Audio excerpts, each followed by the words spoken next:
E aí, galera? De volta, hein? De volta para a resenha. Botafogo História ontem, hoje, para sempre.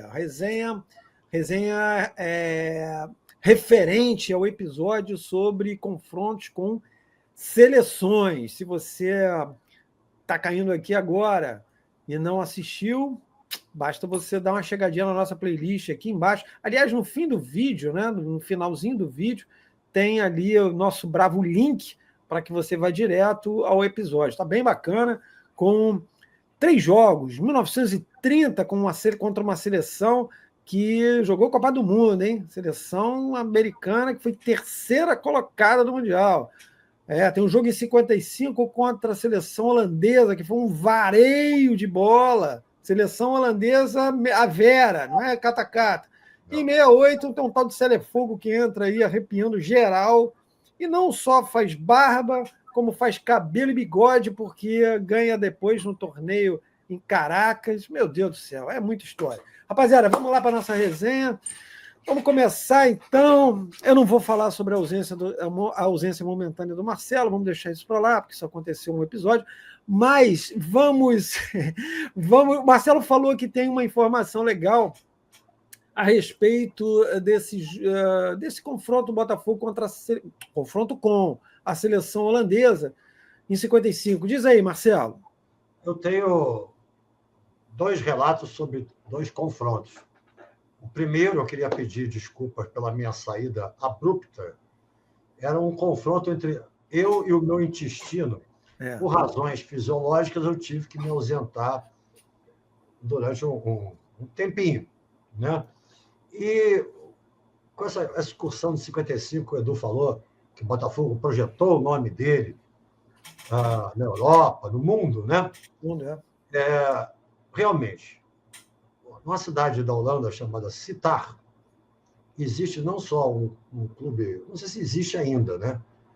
Mas um clube de futebol de salão amador, tal, chamado Botafogo. E uma rua chamada Botafogo. A admiração dos caras pelo time do Botafogo de 55. E depois, não jogamos lá, mas 56 também, foi quando o Roberto Porto falou que o Balu começou a montar um super time. Trouxe o Didi, né? Paulinho Valentim, um monte de gente assim. E fomos campeões em 57, 6-2 do Fluminense, né? O embrião, né, cara? Foi o embrião o embrião do grande time, se a gente for imaginar, de 61, 62, né? É o embrião, até quando a gente fala lá atrás do título de 48, que é a semente plantada ali, foi o Newton Santos. Mas essa excursão de 55, ela realmente foi, cara, uma performance incrível, bicho. Você jogar 18 partidas com todas as dificuldades, né? Detalhe, né? Você saía de um país para o outro pegando o trem, vai para lá, 2 dias depois jogava no outro, um clima diferente, campo diferente, toda a atmosfera diferente, né? E você tendo um bate-volta danado, né? Contra adversários que você não tinha a menor ideia, com uma estrutura totalmente precária. Essa é a realidade. Para aquela época, não, era aquilo que tinha, então tá tudo bem. Mas quando a gente para abrir a régua, né, e fazer uma comparação com hoje, é surreal. Eu esqueci de comentar colocar um ponto, que não é nem tão importante, mas acho que dá uma ilustração legal, da importância desse jogo para o futebol holandês ou para a Holanda. A presença da rainha, né, cara? A rainha da Holanda estava lá, a rainha Juliana estava com o marido, que era o príncipe Bernhard, que os caras já portuguesaram e botaram Bernardo, né? Aí esse cara, inclusive, tem uma história meio complicada, porque ele reza a lenda, ou não sei se é lenda, que ele é um dos precursores do partido nazista, né, cara? Então, assim, talvez até uma situação que não se imaginasse a ponto que chegou, né? Mas a presença da rainha, e essa rainha, ela ficou ficou reinando, né, de 1948 até 1980. Na realidade, na época da guerra, eles ficaram exilados, né, e depois voltaram para a Holanda, os Países Baixos, né, na segunda metade dos anos 40, basicamente para 48, que ela assume o trono, né, vamos dizer assim. Então, assim, era um jogo que, pô, mexeu com o futebol holandês a ponto da rainha estar presente, cara. Quer dizer, não era uma coisa muito comum, um aspecto muito comum. Mas o interessante, né, eu acho, né, cara, que a gente trazer essas histórias, e é sempre. A gente tem essa preocupação de não colocar períodos muito próximos, para justamente a gente abrir demais o leque e mostrar para você que a história não começou a meia hora.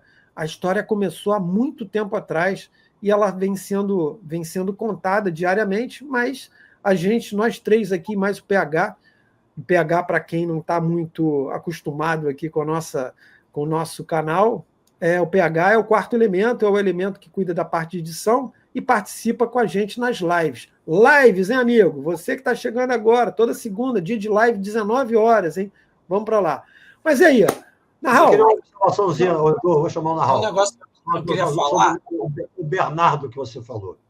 Sim, diga. O Bernardo devia ser nazista, porque não jogou na seleção da Holanda contra o Garrincha. Porque ele ia ficar tão admirado com o Garrincha que ele ia virar anarquista. Ele ia querer imitar o Garrincha, aquele futebol anárquico dele. Talvez por isso tenha sido nazista. Fala, Narral. Pois é. Fala, Narral. Olha, quando o Eduardo estava fazendo o programa falando da goleada de 6-1 na seleção da Holanda, eu anotei 4 nomes aqui, né? Eu nasci em 69, né? Mas já, com meus 6, 7 anos, meu pai já falava de 4 nomes. Falava Basso, o maior zagueiro que ele viu jogar, e jogou pouco no Botafogo, ele sempre fala, foi o maior zagueiro que ele viu jogar. 7 meses. Eu anotei aqui Bob, que meu pai gostava do Bob, que foi injustiçado no Botafogo. E aí eu anotei junto aqui com mais, Vinícius mais Dino. E desde pequeno, meu pai sempre falava, Botafogo excursionou, e eles faziam gols que não parava de fazer gol e acabou sendo vendido. Então eu era criança, mas eu tenho isso na minha memória afetiva. Esses nomes, Basso, Bob, Vinícius e Dino. Legal isso, que bom. Fala aí, Marcelo. Uma coisinha sobre Dino e Vinícius. Meu amigo falecido, saudoso, Roberto Porto, pai de Robert Porto, ele falava para mim o seguinte, quando a gente ia para a General Severiano, ainda tinha o estádio lá, os restos, né, do estádio, já tinha demolido e tal, mas ele falava assim, aqui o Botafogo construiu duas arquibancadazinhas no escanteio, que não tinha desde o início, e a outra, e a gente chamava as arquibancadas de Dino e Vinícius, porque foi quando o Botafogo vendeu os dois para a Itália, com a grana. Ah, que legal. Fez as arquibancadas do cantinho, entendeu? Que legal. Eu queria a permissão de vocês, só um instantinho. Porque eu tive que me ausentar, eu tenho que combater os males que assolam o meu intestino. Isso, que maravilha, hein? Com um licorzinho irlandês, isso, preto e branco. Atenção, futuro anunciante, a gente faz merchandising aqui. O irlandês. Fizemos o nosso programa no futuro, próximo. Está feito aí o negócio, tá? Se que maravilha. Vem. Eu falei irlandês, não holandês, né? Eu falei certo. Boa. Reforçando isso que o Narral falou, que eu achei bem legal, porque a gente estava... Tive que dar uma parada aqui, porque sabe como é que é a tecnologia, né?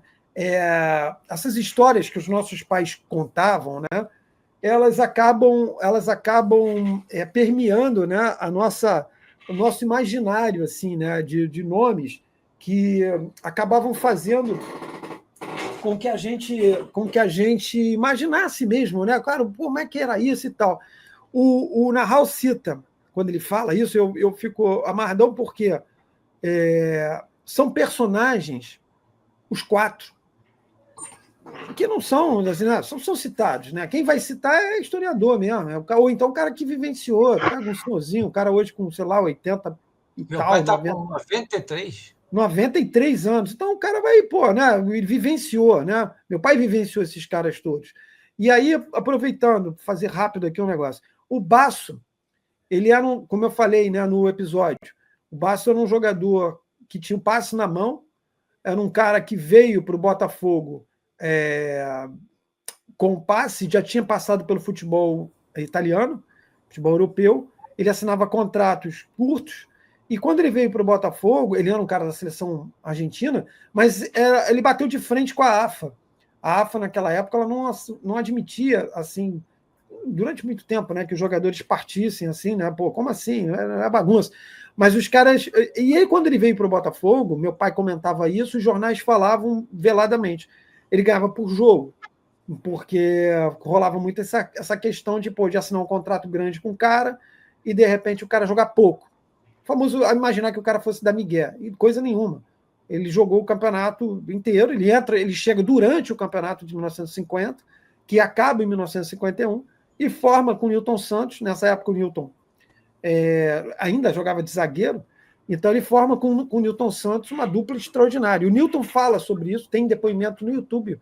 Eu já achei um depoimento ele falando sobre o Basso, um extraordinário jogador que não fazia falta, que ele tomava a frente dos jogadores, não batia, um jogador argentino com essa característica, né, que ele chega com elegância, tirava e pá. Então, a dupla Dino e Vinícius eram dois jovens, quer dizer, o Dino formado no Botafogo, base do Botafogo, né? O Dino era um garoto que arrebentou no juvenil, e aí sobe e vai ficando, vai aos poucos jogando com aquelas feras todas, né? E o Vinícius, um cara que veio do 7 de setembro, né, de Minas, muito jovem, quis vir para o Botafogo, curiosamente, ou não, os dois se tornaram muito Botafogo, porque eles vão para a Itália e ficavam sempre querendo saber notícias do Botafogo. Eu não tenho certeza. Vinícius estava vivo até o ano passado, eu não sei, ou ano retrasado. Tá vivo. Ainda está vivo, né? Está vivo. O Dino, eu também não tenho ainda informação sobre o falecimento, porque eles ficaram por lá. E o Bob é uma parada que a gente vai contar num outro momento, mas o Bob era um jogador multifuncional ali na linha média, cria do Botafogo, um cara que jogou muito tempo no Botafogo, e jogaram essa história, meu pai. Essa história tem em todos os jornais, mas o meu pai se lembra disso, um jogo contra o Vasco, e que antes da partida os caras citaram que havia 3 jogadores do Botafogo que teriam recebido dinheiro para amolecer. E citaram 2 jogadores, um deles, o terceiro jogador eles omitiram, a imprensa não falava o nome.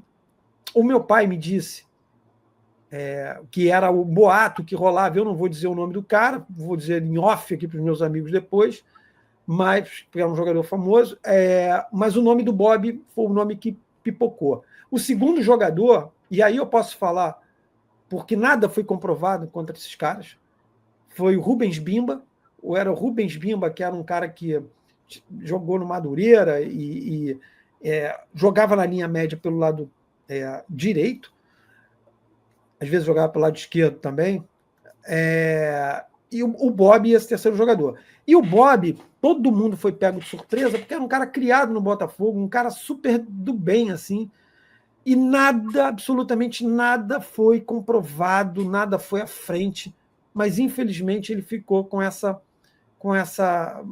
marca, tanto que no ano seguinte, isso aconteceu em 56, em 57 ele é negociado, ele vai jogar no Futebol do Sul.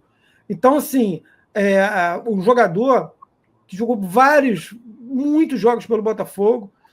Se eu me ligasse nisso, eu teria pego a estatística dele aqui, mas não está aqui à mão.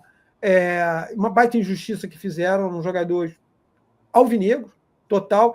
Tem uma matéria no JS, década de 80, salvo engano, 84.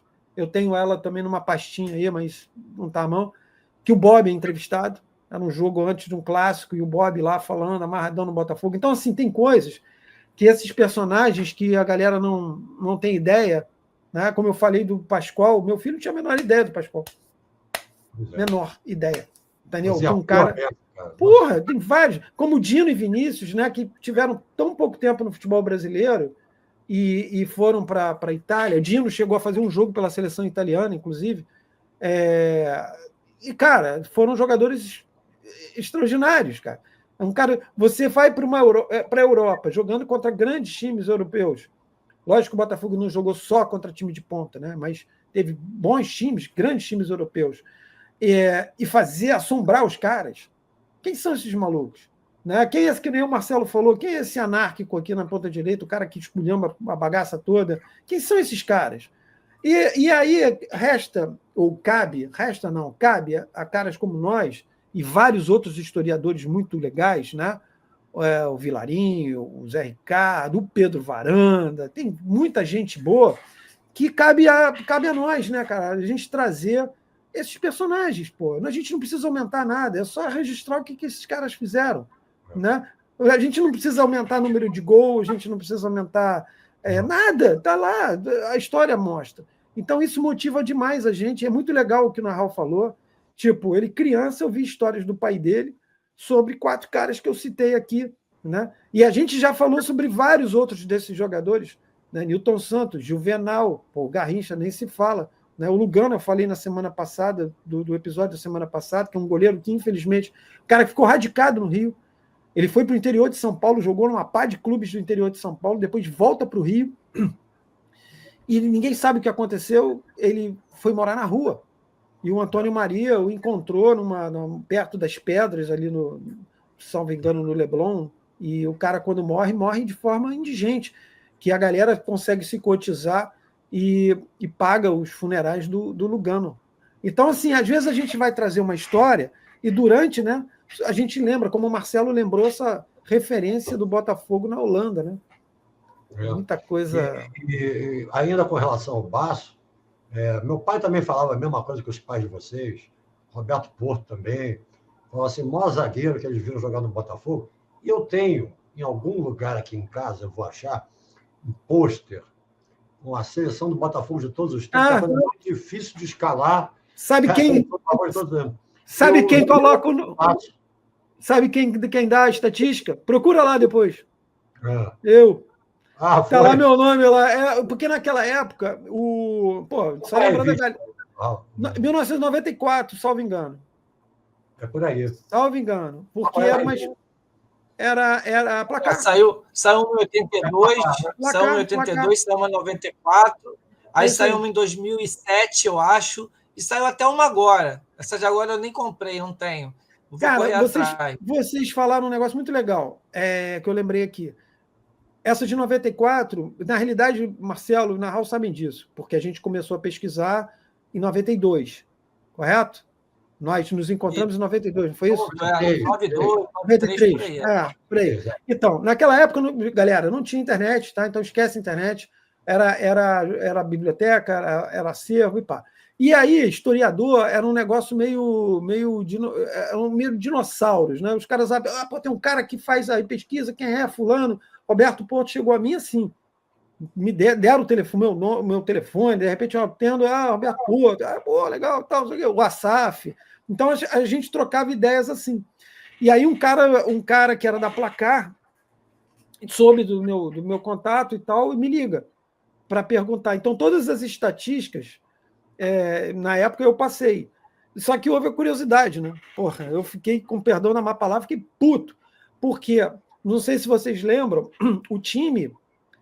o lateral direito era o Carlos Alberto. Eles botaram o Carlos Alberto como o melhor, foi lá votado. E aí o cara me pediu a estatística do Carlos Alberto e eu coloquei, o cara jogou em 71, eu não me lembro se ele tinha jogado 17 jogos. 17 jogos, uma coisa assim. O maluco bota que ele jogou 71 jogos. Meu irmão, olha, na minha vida, 17. Eu acho... 17, né? 17 jogos, nenhum gol. Em 71. Né? Aí isso. O maluco coloca lá, aí eu vejo o jornal, a revista, né? Aí eu tá lá, tô vendo, aí tá lá, Carlos Alberto, jogo 71. Eu falei, não. E tá meu nome embaixo, né, cara? Eu falei, não. Aí eu liguei, foi a única vez que eu fiz isso. Falei, bonitão, não é isso não. Aí no número seguinte eles colocaram uma errata, mas uma errata lá embaixo. Não, tá errado, não sei o quê. Eu falei, porra. Por isso que eu lembro bem dessa revista. Mas um negócio que eu queria falar rapidinho é o seguinte: como é engraçado, né? Você faz hoje uma seleção de todos os tempos, ok, não vamos entrar no mérito, na seleção dos times, né? A questão, óbvio, né, que se você, em 1994, você vai ver jogadores que hoje não aparecem. De jeito nenhum o Basso vai aparecer. De jeito nenhum o Basso vai aparecer na lista de hoje. Mas a questão é o quanto era legal, importante, um material valiosíssimo você ter, por exemplo, aquela Grandes Clubes Brasileiros, né, que era uma revista de 1971, 72, que tinha... eu me lembro que tinha do Bahia, tinha... Acho que do Botafogo rolou, que os caras davam... Não, os caras davam a seleção, os caras davam as seleções dos clubes. Então, eram depoimentos de jornalistas e jogadores daquela época. Então, qual era o recorte? Era o recorte até 1971, 72. Então, você entendia a relevância daqueles jogadores do passado. Como eu peguei, por exemplo, um material do Botafogo da década de 40, isso, que o cara levantou a seleção do Botafogo de todos os tempos. Olha que maneiro. Então, ele vai ter a referência dos caras lá de trás. Isso é muito maneiro, cara, porque, como eu falei para vocês uma outra vez, sobre os 4 zagueiros, né, aqui, é uma parada minha, eu aponto como os 4 grandes zagueiros do Botafogo lá de trás, da época do futebol amador. O alemão, o Sniverni, o Palamone e o Alfredo Monte, o uruguaio. Mas por quê? Porra, porque a gente se debruçava nos jornais e falava, pô, fulano é monstro, monstro, monstro. O tempo vai passando e o passado vai sendo escanteado, cara. E aí a gente não lembra mais, ninguém sabe desses caras. Principalmente porque naquela época antiga a gente não tinha a tecnologia que a gente tem hoje, né? A gente não vê tantos jogadores jogarem, não é, pô, tem vários, né? Não sei, Nilo Murtinho Bravo, Carvalho Leite, Leônidas da Silva, né? Jogando no Botafogo, tem muitos jogadores. Agora, uma coisa que me chama a atenção é como o Botafogo gostava de vender atacante para a Itália, né? Pois é. Foi Vinícius, foi China, foi Amarildo. Bruno Siciliano. Bruno Siciliano. Era... Filho de uma amiga minha. Ah, é? Legal. Mas eu acho que o sobrenome dela é Ceciliano. Ceciliano. Pois era uma coisa que, às vezes, virava uma marca também, né? Como eu falei em 55, a marca Botafogo, isso precisa ser frisado, gente. Não era fácil, não tinha intercâmbio nesse nível. Os clubes faziam alguns amistosos, iam para excursões e tudo, mas uma excursão tão destacada de você chegar e, jogar 18 vezes e ganhar 11. Aí depois você joga 22 e ganha 15. Porra, cara, que é isso, meu irmão? Jogando contra os caras numa dificuldade. Que clube é esse? Que time é esse? E fica na retina, e fica no ouvido, fica na memória dos caras. Eu não me lembro se foi 55 ou 56, teve uma excursão que durou 2 meses.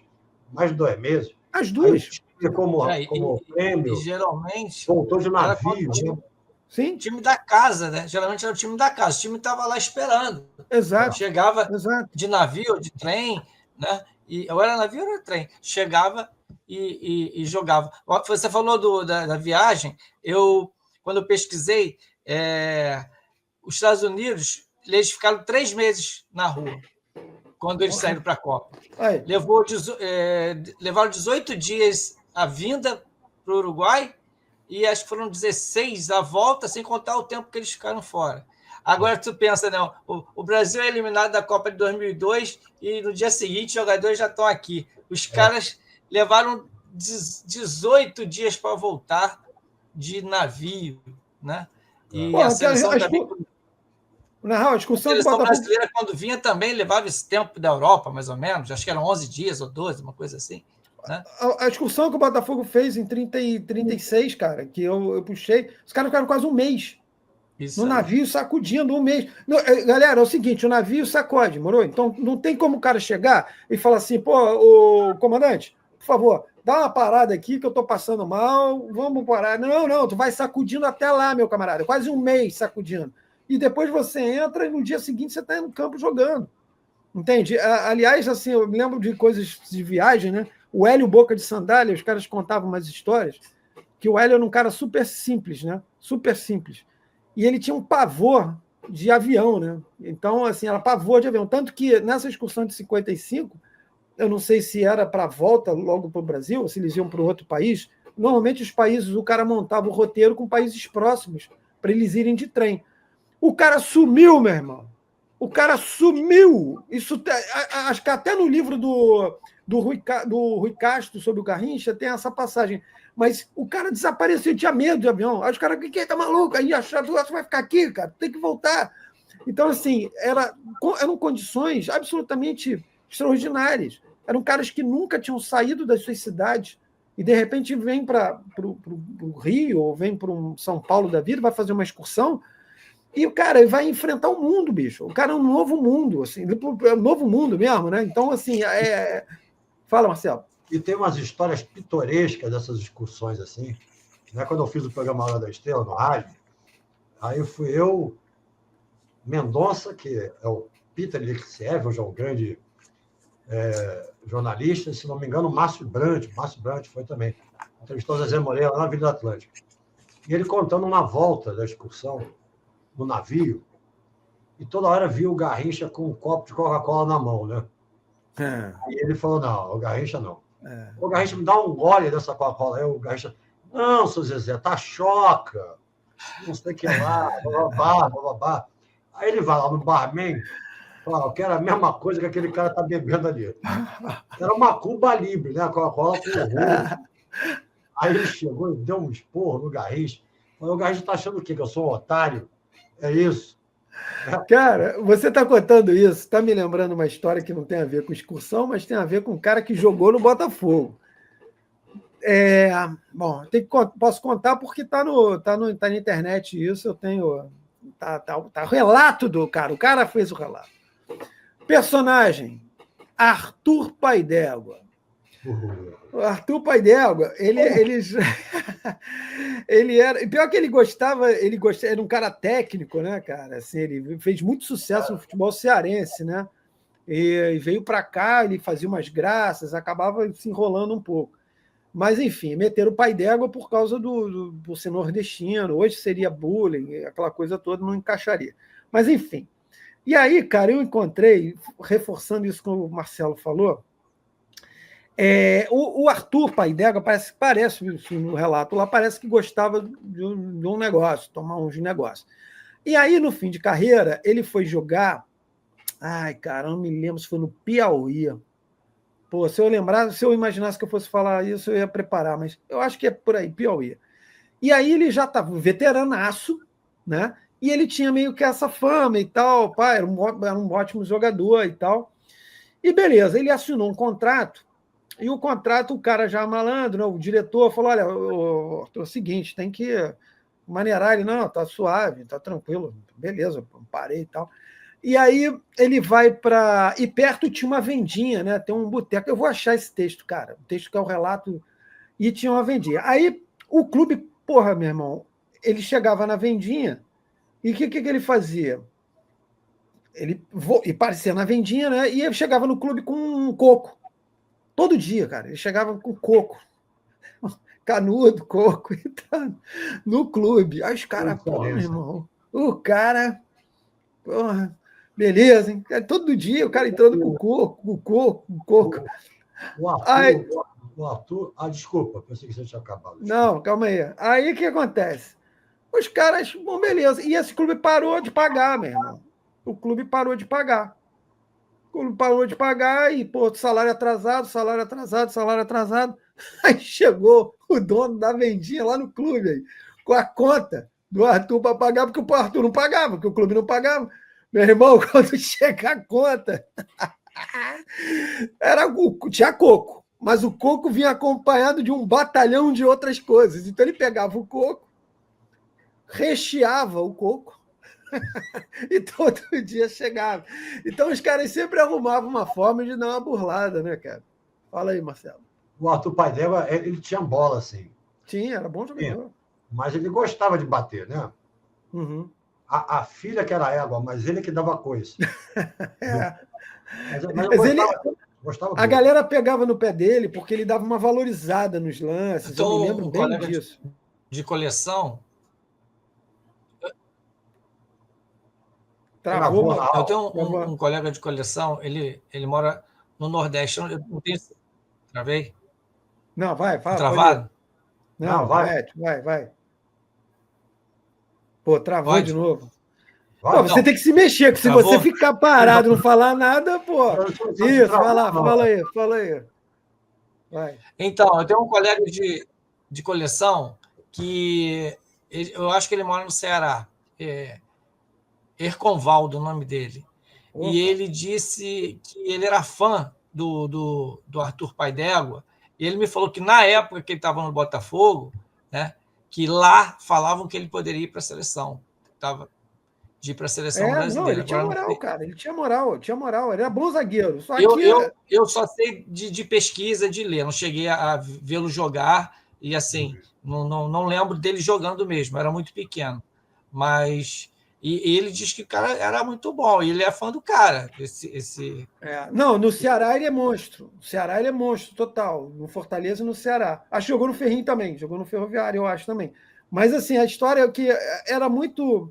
Cara, gente, vamos falar a verdade. Era comum, as pessoas faziam. Mas só que, pô, tinha vários jogadores. E se o cara chegasse no campo e jogasse bola, acabou o problema, pô. Hoje em dia a gente vê isso com uma...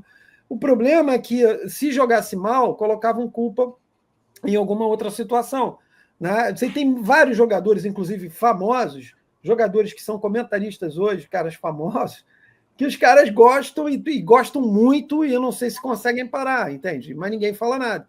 Mas como pegam esses jogadores mais folclóricos, né? Porque o Arthur acabou sendo um jogador folclórico aqui, mas no Ceará o cara é rei, meu irmão. O cara fera demais, entendeu? E aqui no Botafogo vem com essa... Eu me lembro, eu era muito pequeno. Eu não posso chegar aqui e dizer detalhes, mas eu me lembro do que falavam sobre ele. Mas, enfim. Galera, e aí? Mais alguma coisa mais firme aí? Nahal, tem alguma coisa mais? Vale agora ou cale-se para sempre? Então, beleza. Rapaziada, a gente está indo agora, saindo fora mais uma resenha na conta. Se você não assistiu ao episódio, está na íntegra lá, está bem legal, são 3 histórias bem diferentes sobre confrontos com seleções à vera, seleções principais, e eu acho que você vai gostar muito. São vários personagens, e aí essa é a onda do canal, a gente está sempre trazendo personagens novos, personagens que a gente nem planeja, de repente vem na conversa aqui, a gente traz para jogo, e a gente conta demais com a participação de vocês, com a ajuda de vocês. Esse canal, o sentido é a gente tentar contar a história do Botafogo de uma forma bastante detalhada, todas as épocas possíveis, enfim. E a gente conta muito com a ajuda de vocês, com a força de vocês. Vocês podem ajudar como? Se inscrevendo no canal, curtindo os vídeos, assistindo, fazendo comentários, sugestões e... Se inscreve no canal. E mais um detalhe. O nosso episódio sobre as seleções terá cortes também. Cada dia a gente vai botar o jogo do Botafogo, dos quais a gente falou. Né? Vai ter o corte do Nahal, Botafogo ganhando dos Estados Unidos, vai ter o corte do Edu, Botafogo goleando a Holanda, e o meu, a Selefogo, goleando a Argentina. São vídeos separados também, para quem quiser, tiver menos tempo, quiser assistir um vídeo mais curto. Preguiçoso. Tá bom? É isso aí, galera. Estamos juntos. Contamos com vocês. Um abraço, até a próxima. Segunda tem live, hein? Segunda tem live. 19 horas. Um abraço. Fiquem bem.